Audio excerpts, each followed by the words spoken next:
Hello, welcome to Gardener's World.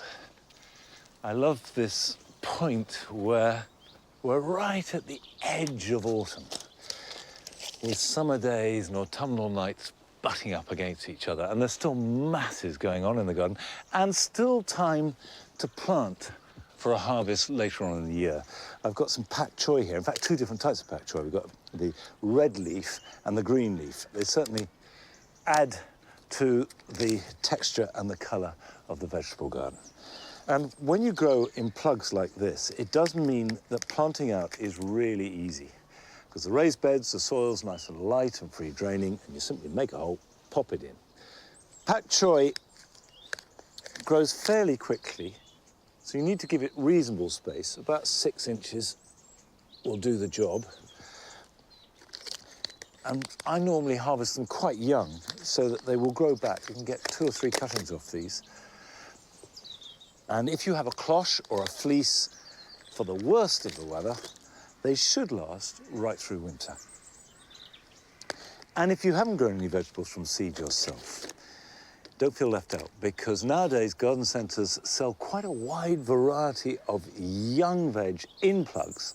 So if you go and buy a tray, you can plant them out this weekend or in a container, and that way you can have really fresh, delicious, healthy vegetables growing in your garden for the next couple of months at least.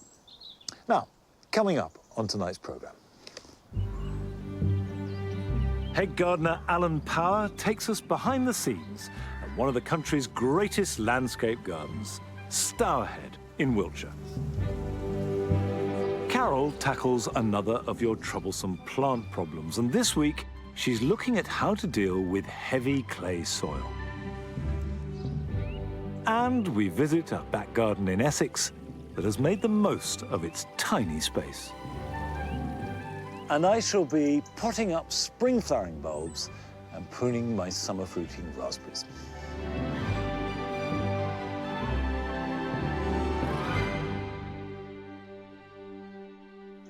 Come on, Hooks.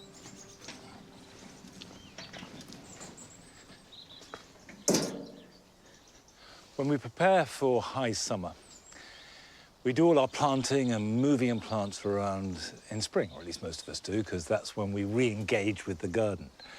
But spring flowering plants start their growing season now. And I'm going to add 3 plants here to the spring garden. The first plant I'm going to put in here is a hellebore.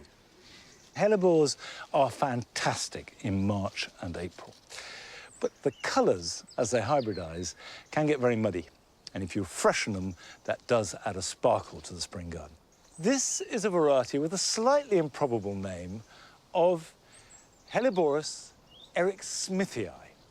And it's a hybrid called Winter Sunshine. It's got really good silvery foliage and lovely burgundy-coloured stems. This will flower in December in a mild year and carry on flowering right through to March or even April. And I'm going to put it here, and the soil is rich and good, which is good for hellebores because these are very long-lived plants. It's worth taking trouble to give them a good start in life.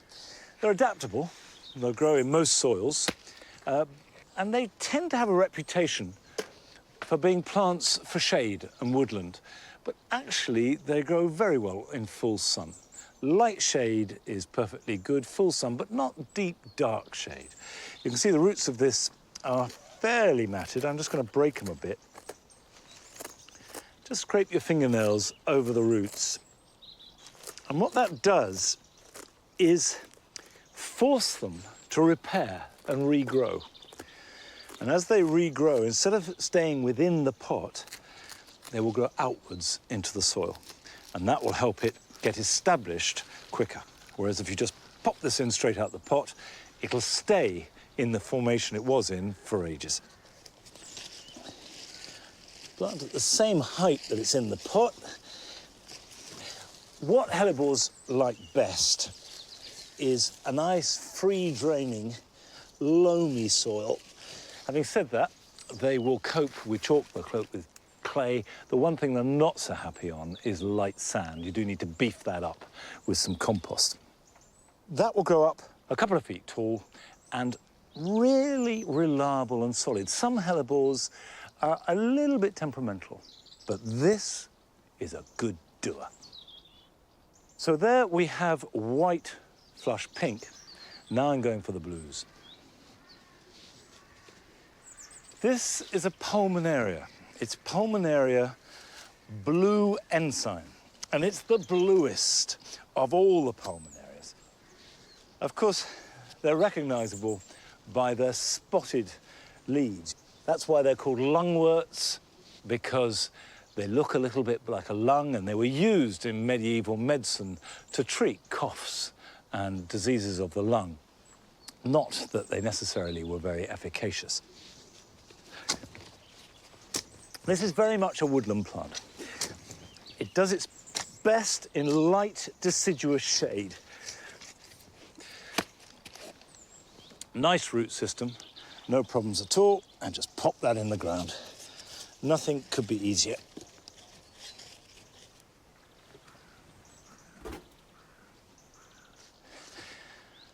The third plant in this spring trio is Corydalis flexuosa China blue.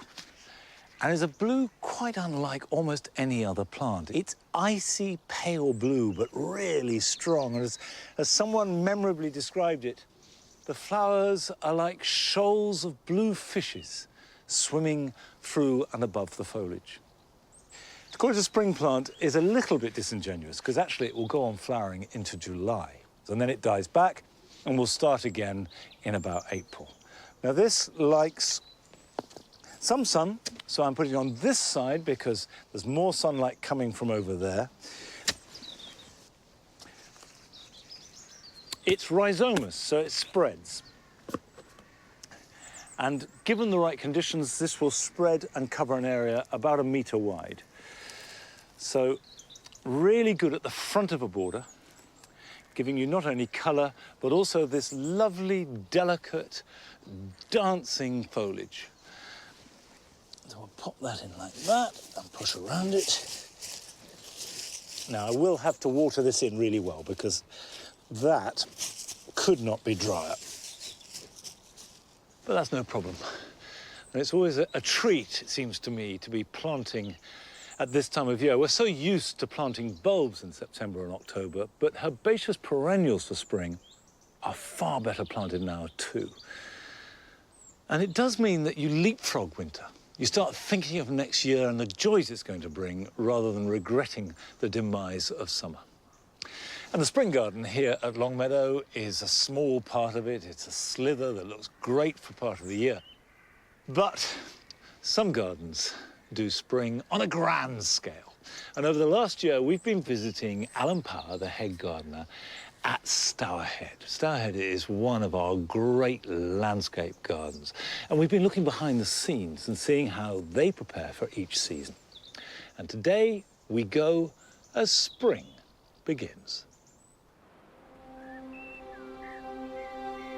Created in the mid-18th century by banker Henry Hoare, the Magnificent, Stourhead is one of the world's great landscape gardens, used by its owner to express his views about the world he lived and travelled in.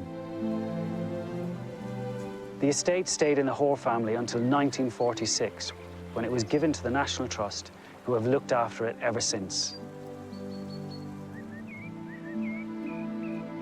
The house is wonderful. It's the heartbeat of the estate. It's where the Hoare family would have dined, lived their life, and made decisions. Decisions like this, creating one of the finest landscape gardens in Europe, if not in the world.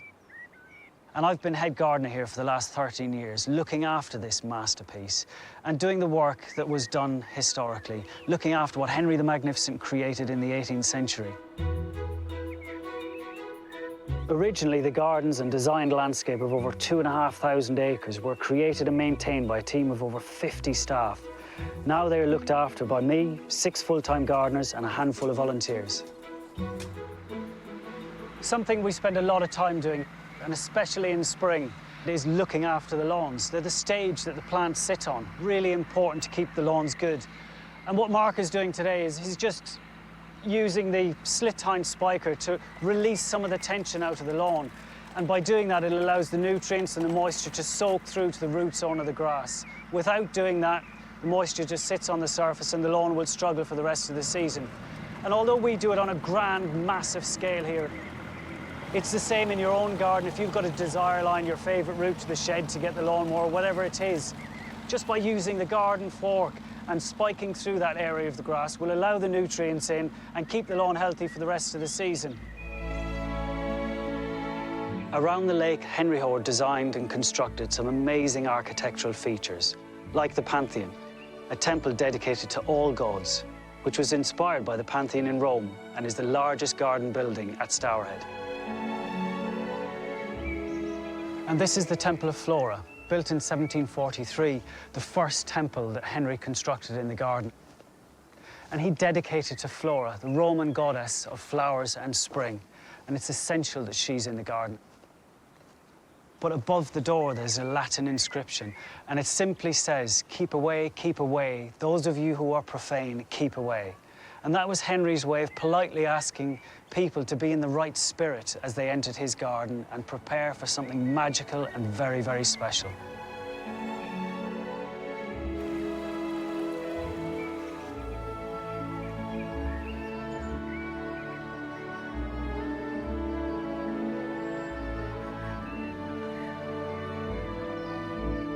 Quite often people will look at a garden like Stourhead and see it as a finished masterpiece, the finished article. But something that we do as a garden team is try and make sure that the detail within that masterpiece is as interesting as possible and appropriate as possible. So this is hibiscus Jeanne d'Arc, a variety that existed in the collection here at Stourhead in the 1920s into the 1930s. But I reckon because of the changing in the property and the lack of care and attention at the time, plants like this were lost. Although it looks a little bit miserable in the spring, it doesn't come into leaf till slightly later. It has these fantastic white flowers, almost out of scale with the shrub when it's young. And it really draws your attention, and that's the detail I'm after in the garden. You can be looking at huge trees, you can be looking at big, magnificent rhododendrons, and then your attention is drawn down to something as dainty and as delicate as this hibiscus. So it's very exciting to be putting these back into the collection. And this Acer Ozakazuki, it's a beautiful plant, a really nice specimen, and it took some work to find this because I don't necessarily want to just introduce modern hybrids into the collection because then that's not appropriate to the place. So getting the right plant is what's very important for the collection. So the Acer palmatum Ozakazuki at this stage and in this condition is exactly what I was after. Stourhead has a fabulous collection of trees and shrubs introduced into the garden from all over the world, and springtime is one of the best times of year to see them. The rhododendrons are starting to come into flower, and we've got hundreds of different varieties dotted around the landscape. But there is one rhododendron that has suffered a little bit.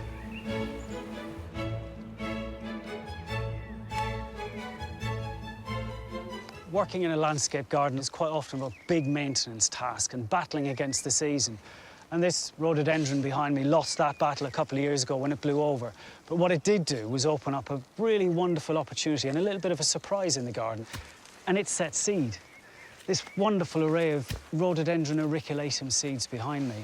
And that's quite a rare thing to happen. Rhododendrons don't seed naturally everywhere, but obviously the conditions here were perfect at the time. And it's a late summer flowering rhododendron, heavily scented. Really attracts your senses in at that time of the year. Big white trumpets of flowers. And it's called auriculatum, and it's one of the ones that's easier to remember for me because at the base of the leaf, you've got these little wonderful curves that come into the leaf petiole, and it's named after your auricle, your earlobe. So they look like earlobes. And that's one of the tricks I use for remembering this plant. We all have thousands of tricks as gardeners for remembering plant names. And the project that we're doing at the moment is Mark and Joe are lifting some of these seedlings. They're going to transplant them across the valley into similar conditions. And hopefully in years to come, we may well have rhododendron auriculatum Stourhead. We can do what we need to do as gardeners, but sometimes Mother Nature will throw these wonderful surprises in front of us, and that makes our day.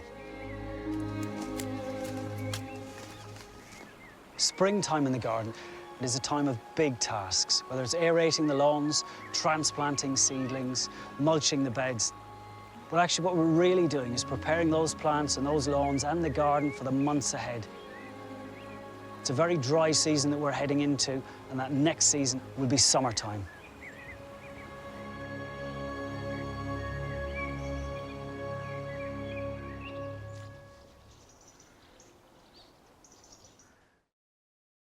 Come on. Well, we will be returning to Stourhead next week to enjoy the full glory of Stourhead in summertime with Alan and his team. But it's back to spring, or forward to spring here, and you don't have to have a spring garden or any garden at all to enjoy spring flowers. They grow very well in pots, and my absolute favourites are the early irises.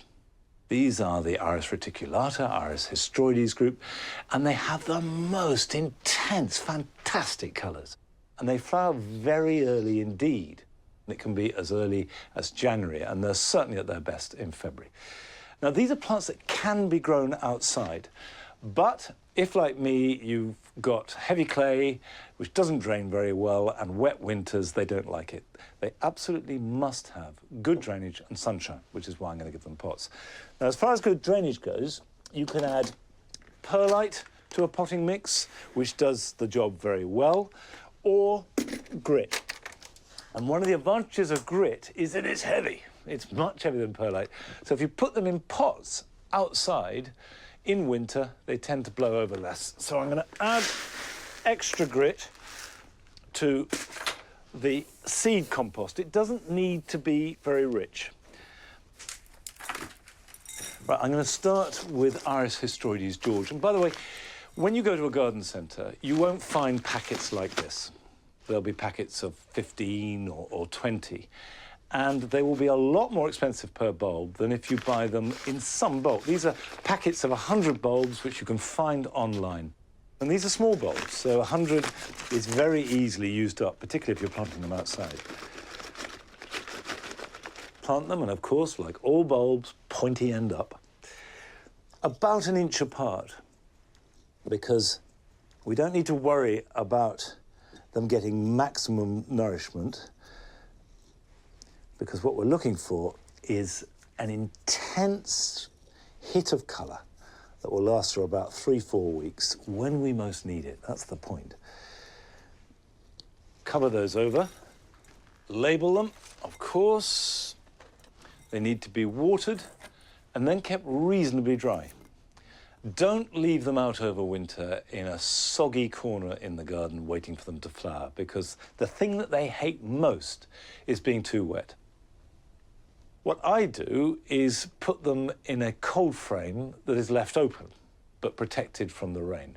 But if you don't have a cold frame, put them either in a cool conservatory or a porch, or they can be outside, but just against a dry, protecting wall.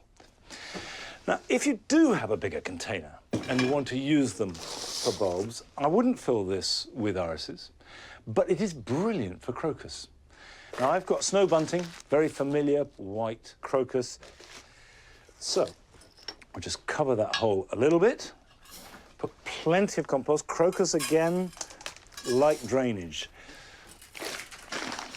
Again, I bought these in bulk, simply because it's much cheaper.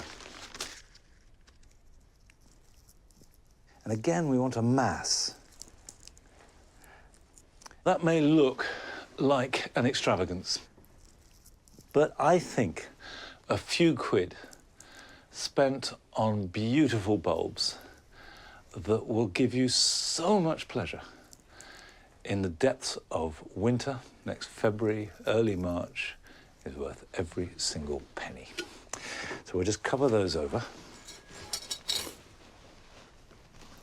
And what I am going to do with these is put a dressing of grit on top, because if that is going to stay outside rather than the iris, which will go into a cold frame, and if the rain is really heavy, it will bash it up, whereas the grit protects it.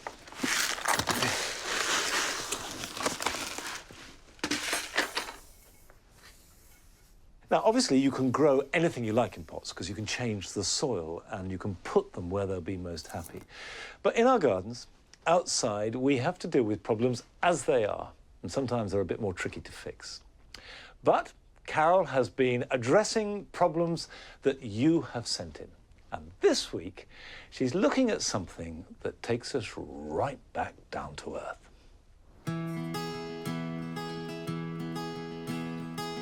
Loads of you have been in contact with us on social media, asking us all sorts of questions. But one of your main concerns seems to be soil, and especially clay. We all know that heavy clay soil can be difficult to work with. And keen gardeners Elaine and her husband Dave from Buckinghamshire have unearthed just such a problem in their borders.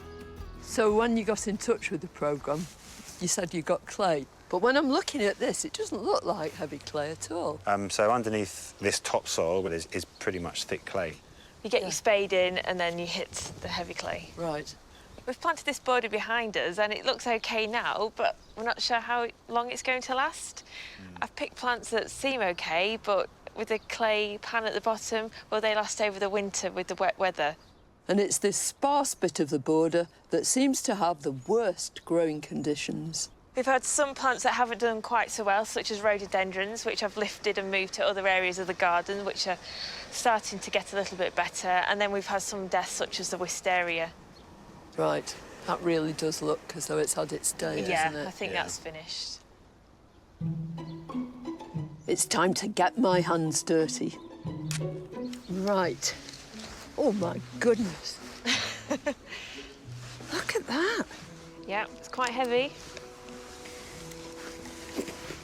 If you just pick some of this up and just mould it between the hands, you can make an absolute sphere of it. You know, you can just turn it into a ball. And you've got this all the way along here. Yeah, it's deceiving. After the first few inches, you hit this and it makes any task of planting into a long, drawn-out process. I don't think there's going to be anything you can do to change that. Unless you get a great big earth mover in here, you know, and just get rid of the lot. That's not an option here. The clay is here to stay. But why is clay so challenging?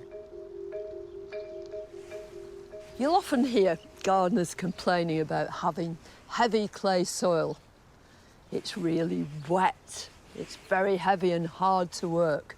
You can't even walk on it in the winter. But what is clay? If you could see into it with a microscope, then you'd see lots and lots of tiny platelets, little flat areas side by side. Its structure makes it stick together and makes it feel like really, really heavy material. What can you do about it if you have got clay?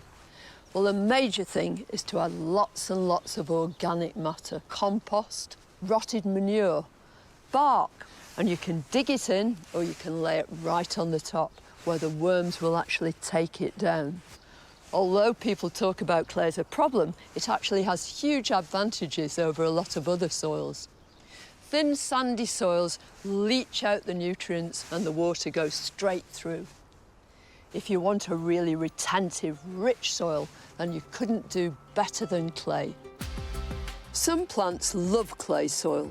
I want to show Elaine what can really do well and thrive here. So these are the 3 plants that I've brought. I know you know what that is. Yeah, it smells gorgeous. Lovely perfume. So roses do really well in clay. That's English shrub rose, and it's really called pretty. the Poet's Wife. Wow. Do you like the colour? Yeah, it's beautiful. This is Rodgersia esculifolia. Now, you know folia means leaf, Yeah. so it's got leaves like an aesculus. Yeah, we haven't got many plants with big leaves in this garden, so this is something quite different. Yeah, it is, isn't it? And aesculus just means horse chestnut. Oh, well, you can see that. You can see the resemblance. Yeah, and it'll love your clay.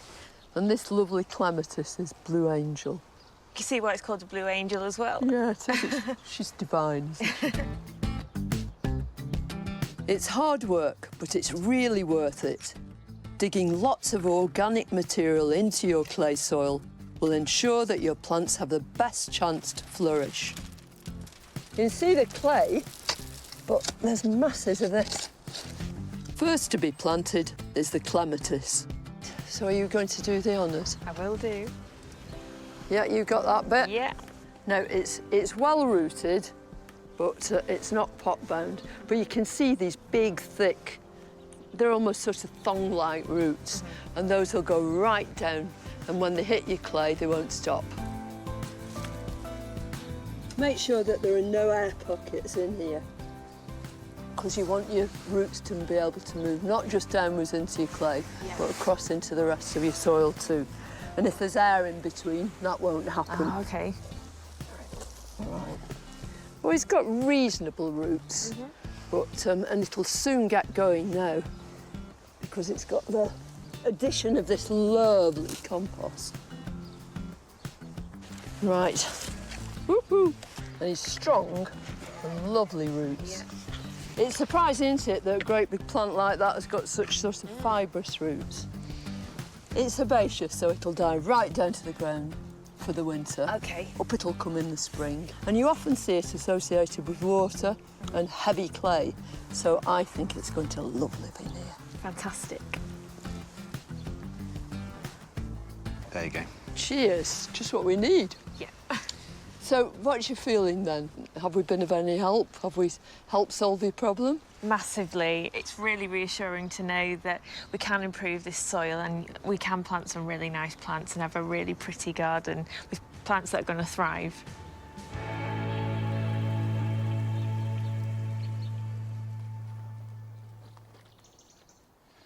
Plants are amazingly adaptable, but some plants definitely do much better on clay than others. And a really good example is not spectacular, but it's very effective. Hornbeam. I've got hornbeam hedges all over Longmeadow, and it does very happily on clay soil. And in the borders, there are lots of plants to choose from. Some plants adapt better than others, but things at this time of year, like Niphophia, for example, loves clay soil. The weeping pear, very happy on clay. Buddleia doesn't mind clay. And obviously, plants like hostas relish the moisture retention that you have on clay. Here at Longmeadow, I've adapted the soil simply by a regime. And that starts, as Carol said, with adding as much organic matter as possible. And it's best to do this with mulching. You don't need to dig it in. Just put a thick mulch on in autumn and in spring, and the worms will work that in surprisingly quickly. If you can get hold of mushroom compost, it's especially good for clay because the lime in the mushroom compost actively breaks the clay down. Horticultural grit is really good at lightening a heavy soil, but it is expensive. But what I suggest doing is certain areas where you do need really good drainage. For example, if you're growing bulbs, use grit. It's magical stuff. And finally, you just have to be patient. Do all these things, stick with it, and after about 3 or 4 years, you will notice that the soil is starting to get lighter. And after about 5 years, you have that magical thing, clay loam. And clay loam is a gardener's dream. Now, it doesn't matter what your soil is like, what the aspects are, how big your garden is or how small. You can make something special if you've got the will. And if you needed proof, we went to Essex to visit a tiny garden that is truly magical.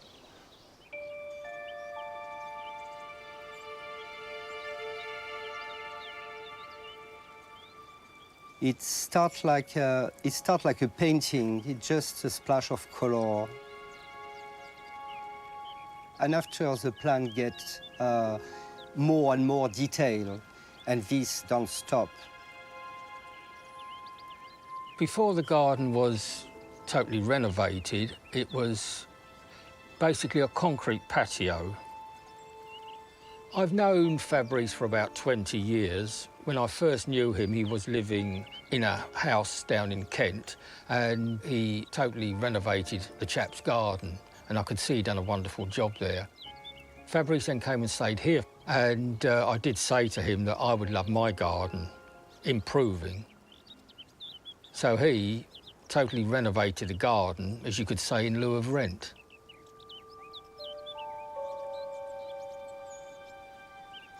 Well, it was funny. The first night I spent in this house, I was thinking about the garden, and I was a little bit lost because this was really a very small garden. And I went to bed, and in the middle of the night, I wake up with terrible headache, and it was a plan coming in my head. On my plan, I like the fact to have different sitting area, and it makes the garden feel much bigger. The garden is an extension of the house, and actually it's the most important part of the house.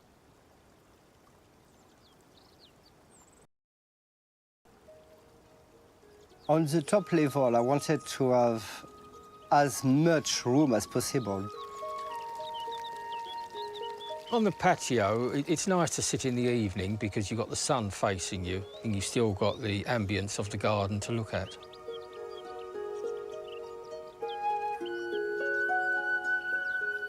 On the next level down, we've got 2 old wooden seats. I put the chair in each side of this level only for one reason. I detest to have a conversation with someone and to have to turn my head. I like to be face to face. And plus, we still have some room in the middle to be able to have a table and drinks, whatever. But I like to have my guests in front of me.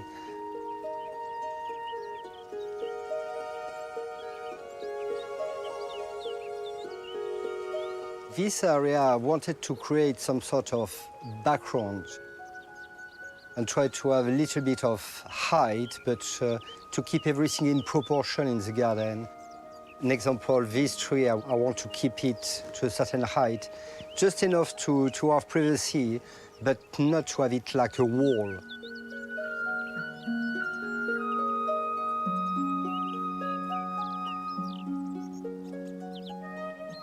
Planting, I think, work in this small garden because it's quite a heavy planting.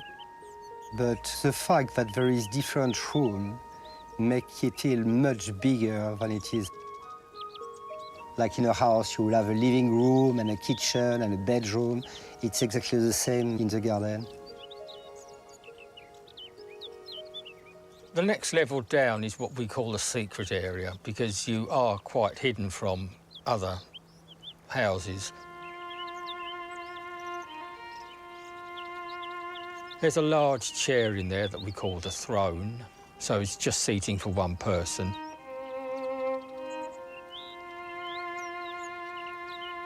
I cannot imagine any garden without water because it brings peace.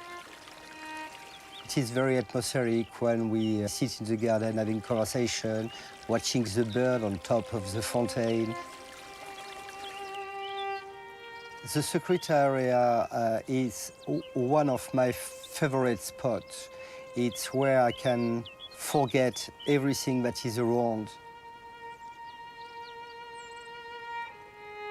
The plants in this area, I really like them, particularly the colocasia. It's beautiful, and in the morning with all the drop of water, it's like little pearl floating on top. The same with the oyster.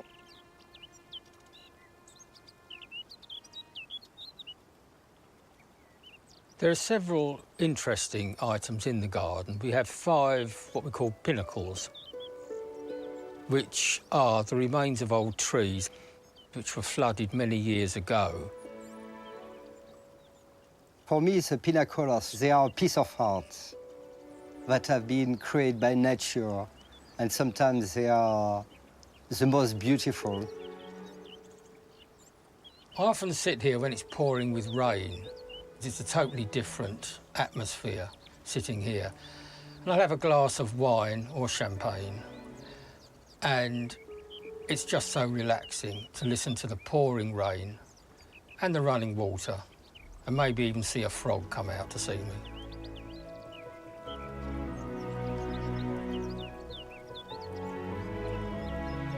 What makes it work, it's all bits and pieces. It's like a puzzle. They all go together, and I cannot imagine to remove one of them. I never thought I'd have a garden like this. I mean, it's fantastic. I love this garden because it's a place where I can breathe. It can be extremely peaceful and serene. Cheers.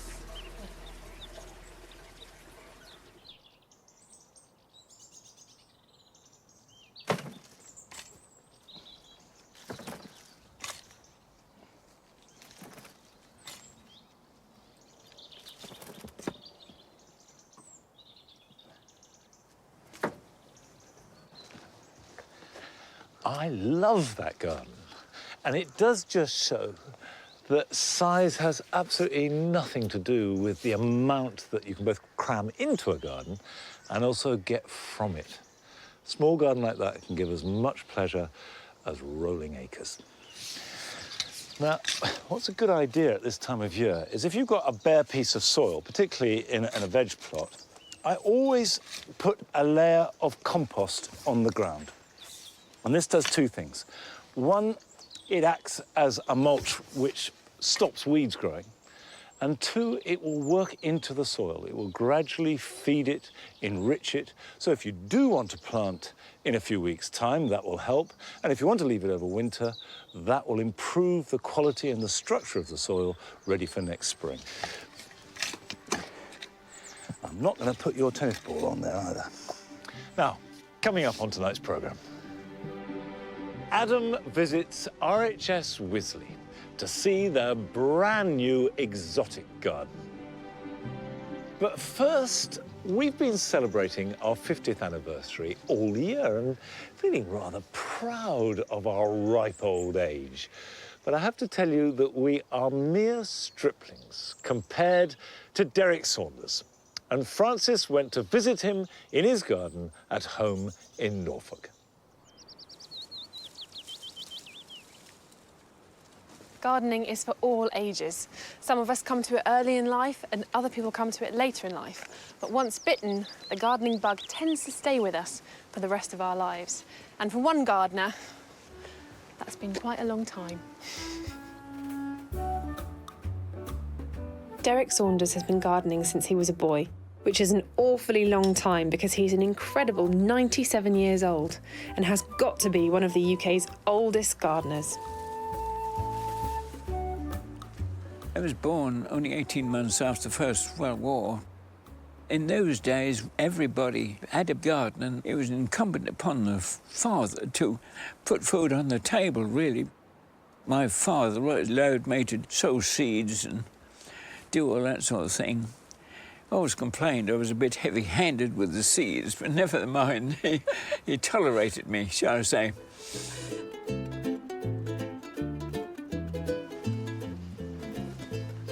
Wow, what a healthy crop. When I was first married, my father gave me some seed called scarlet runners, and I saved that seed for 20, 25 years. Really? Never bought any seed. And since I've had these, I suppose 15 years, I've never bought any seed either. What variety is this? These are Wisley Magic. Once you've found something that suits your soil, it's imperative that you carry on with them because not every variety necessarily suits your soil. But these, I find, do very well indeed.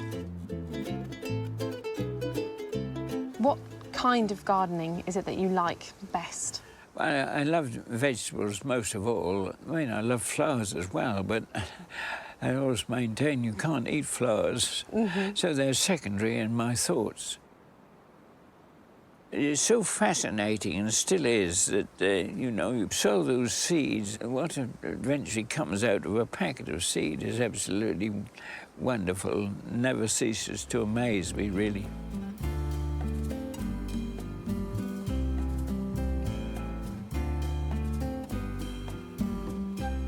So, Derek, these are your prized tomatoes, your favourites. That's quite true. And you've got your marigold plant at the bottom. They give off quite a pungent odour, and I plant 2 of those each year, one here and one at the other end. And throughout the years, I've never had any problem with green fly or black fly. That's amazing. Real proof for companion planting really works. Really does, yes, yes. I'm not sure about these black ones. I've never seen them before. They're quite incredible looking, though, aren't they? Well, they do look very attractive, but I don't know what they're like to taste. Are there any ripe? Can we try? Oh, we'll try one of those and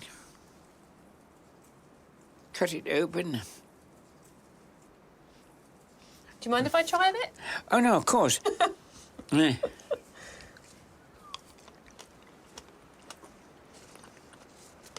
Taste is no different, really, is it? It's quite nice, though. Yeah. Will you grow it again next year? Possibly. To me, tomatoes are red, and that's end of story. Derek looked after his garden by himself until he was 95. Over the last couple of years, he's had a little help.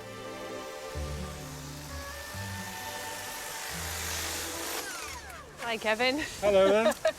So what's it like really working for Derek then? It's brilliant, it's excellent. He's a lovely chap, he's got a lot of energy, and he keeps me on my toes. Yeah. Must be quite high pressure working for someone who's been doing it so long.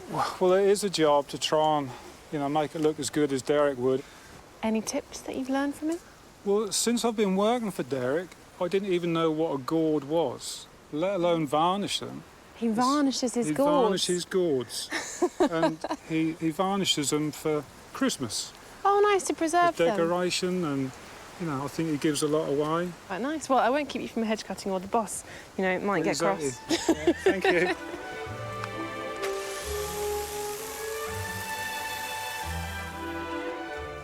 Five years ago, I had a major operation, and I'm sure that gardening helped to restore my health and mind and spirit, quite honestly, and there was a contributory factor, there's no doubt about that.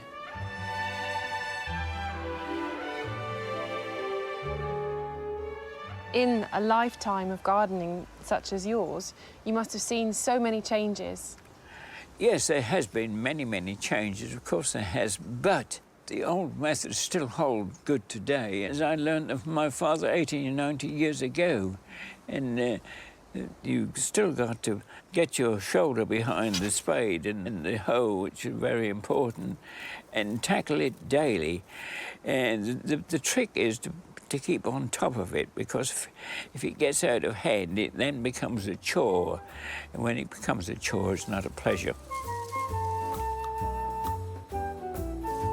I understand that you watch Gardener's World and you have a message for Monty. Yes, I very much appreciate when he does his jobs for the weekend, because it acts as an aide-memoire, and if I haven't done it, I know I've got to get off my bottom and get out there and get on with it to catch up with him. Well, I think you're doing a pretty good job from what I can see. Yeah. Well, Derek, thank you very much for showing me your garden. My pleasure. You really are living proof that gardening is great for the body and for the soul.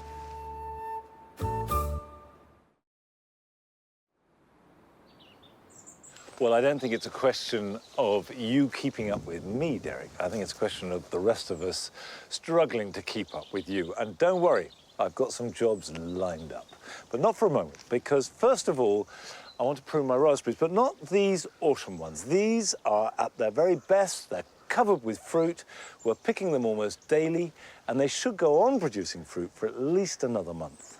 But summer fruiting ones, which are in the row behind, are very different, because they produce their fruit on the canes that were grown the previous year. So therefore, the pruning of them has to be quite specific, and if you get it wrong, you have no fruit at all. You can see very clearly the different growths here. These are new shoots produced this spring and summer. They've got a nice pink colour and they're fresh. And importantly, they're not tied in. They're growing loose. Whereas the canes that produce the fruit in late June and July, I tied in last September. They're already starting to get brown. You can see the foliage is dying back. They've done their job. They're no use to me anymore. So I need to remove all these tied-in canes and then select the best of the new growth and tie those in so they're ready for winter. And the reason you tie them in is partly to protect them, because they are rather brittle and can snap in winter winds, and also to make it easier to pick the fruit. So having removed the old canes, I now need to thin the new ones. So I've got a really good selection of strong, straight, vigorous shoots which will bear next year's crop. So for example, this here, immediately I'm going to remove because it's too small, it's not doing good stuff, so that can come out.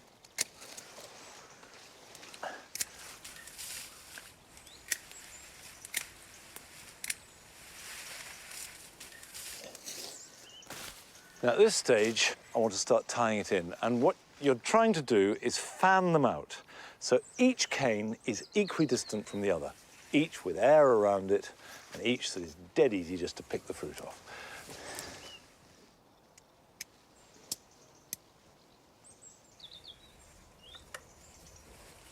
And that's it, that's all you have to do for them. And raspberries are one of those fruits that any garden can grow. But of course, the range of plants that we can grow is probably much greater than many of us realise. And at RHS Wisley, they have created a brand new exotic garden with a huge range of plants. And Adam went along to have a look.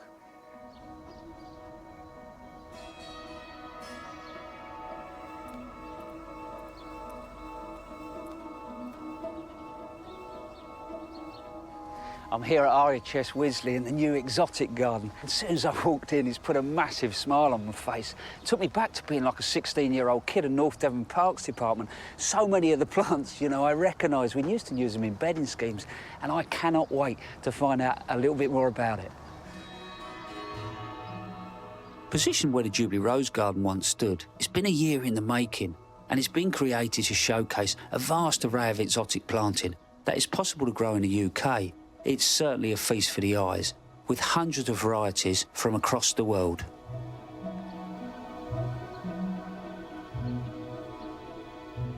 Emma Allen was project manager, in charge of it all. Why an exotic garden? You know, this was a rose garden. It was indeed. It was a monoculture of roses, so we only had roses in here. Next door, we've got a really big rose garden, even larger, that's mixed with herbaceous perennials and shrubs. So it felt like we had two offers of roses. And previously, we've had subtropical borders and beds, but they've been maybe next to oak trees. It's looked a bit incongruous. And we've never had that all-immersive exotic garden experience. So although some of the plants are quite small at the moment, they are going to get very big. And the idea is these paths we're walking on now, in the next few years, will start to become more and more enclosed, and you won't be able to see what's around the corner. It's got a central feature and then a series of rings, but they're broken, more or less into sort of quarters and thirds, aren't they? That's right. And every area has got its own kind of planting style and feel to it. The different sections come together really well, and the plant selection is adventurous. As I walk through the garden, it's the detail in the way the plants are being maintained that I've really noticed. One of the things that stood out for me is some of their pruning methods and what they've done to get the best out of the plants. Look at this Trachycarpus. You know, some people are really put off by these plants because of this old husk that really looks quite scruffy. But what they've done here is actually, as it's grown up, what they've done is peeled it down and cut it off with this sharp knife to expose this absolutely sort of stunning bark. And sat in a border or even actually by itself would make a fantastic focal point.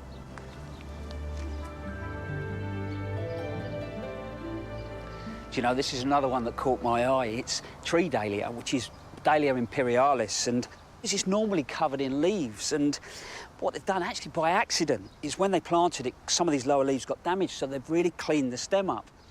And they've exposed this beautiful bark that's got like a limey finish on it. I think it sort of says that maybe sometimes don't just accept plants for what they are. You know, you can manipulate them and change them into something so that they work for you.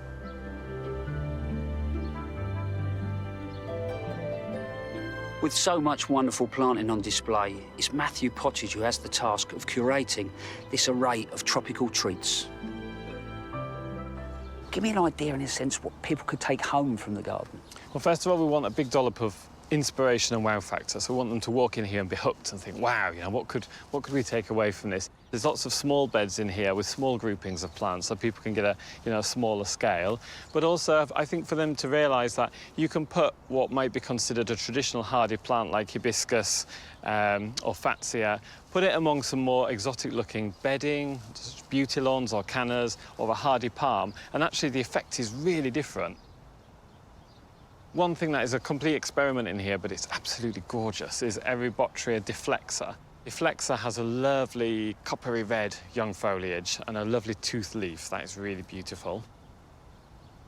And I do have a bit of a soft spot for conifers. And there's a few conifers crept in here, but conifers that you might not see every day. They're not like your cypress types. They're not like Chamaecyparis types. We've got a few pines with long needles, a few really wacky cryptomerias in here. You know, conifers are exotic, and mixed into this planting, suddenly it's just another way of using a plant that you might think, oh, hang on, I wouldn't have thought of that. So you are in a lovely warm part of the country, beautiful free-draining soil. I'm in Lincolnshire. Winds, cold, can be, clay soil, but actually further north than me, you know, it gets even colder. Yeah. So now if I want to go on that exotic journey, what would you suggest that I put in? One of my real key favourites, and we've planted quite a lot of them in here, is Trachycarpus wagnerianus. It's a smaller leafed, it's a chisholm palm, it's very, very hardy. It's got a much smaller, tougher leaf than your regular Trachycarpus, and they don't get shredded up by winds. But I think the thing is, with something like that, start to get to know your space, your garden. You know, position things against the south-facing wall, dig in lots of sand and grit at planting times. And even, you know, if you've got an old house and you've got single glazing, that leaks heat, air bricks, sometimes central heating outlets. They just make, even if it's just a few degrees difference, they are worth just thinking about for 2 minutes. And believe it or not, when you're wrapping things up in the winter, people are often tempted to use plastic and bubble wrap. You know, that just seals in more moisture. It doesn't allow for airflow. So think dry, but think air circulation too.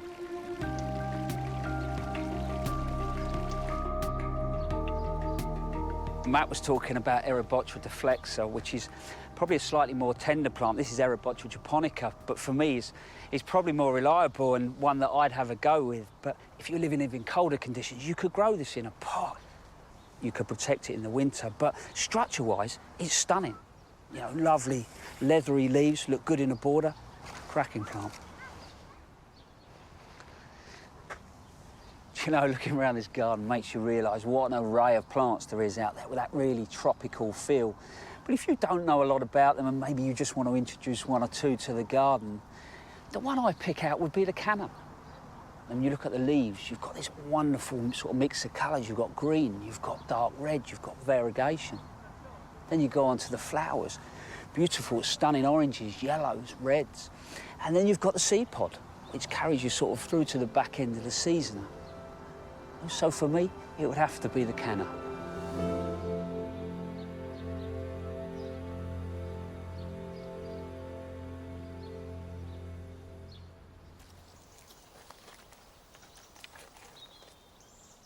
Now, I have to agree with Adam. Cannas are fantastic, and I grow a number of different kinds here in the Jewel Garden. But I think that this banana out-tops the biggest and best canna you can have. This is fantastic. It is the Insetti ventricosum morellii, and this year, this particular plant has grown twice as big as I've ever had it before. And it's worth pointing out that exotic plants don't have to be tender. I mean, this will need taking indoors and storing as soon as it gets cold. But you can have exotic plants that are fully hardy. It's just a question of using imagination and working in with the conditions in your own garden. But wherever your garden is, there are always jobs to do, and this week, I dedicate our jobs to you, Derek Saunders.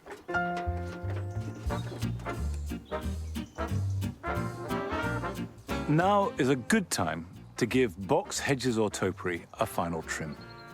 Whether you use shears or hedge cutters, it's a good idea to have a bucket of water to dip the blades into to stop them gumming up.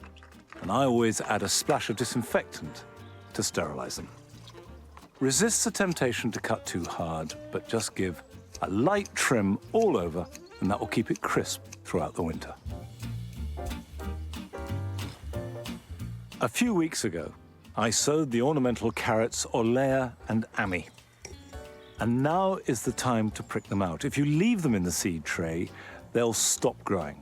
Whereas, however small they are, if you prick them out into plugs or small pots now, they will quickly become big enough to plant out into the garden at the end of October.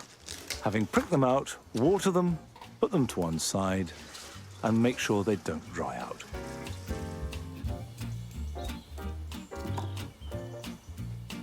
It's been a good year for courgettes, but they do have a habit of growing enormous in the blink of an eye, and you must keep cutting them. Better to have them sausage-sized than a socking grape marrow, and this will also extend their season.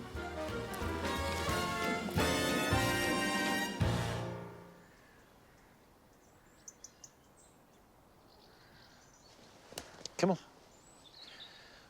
Well, it's been a very British day today. We've had rain, we've had sun, we've had heavy cloud, and we've had lovely September light. But that's all we've got time for today, and I'll see you back here at Longmeadow next time.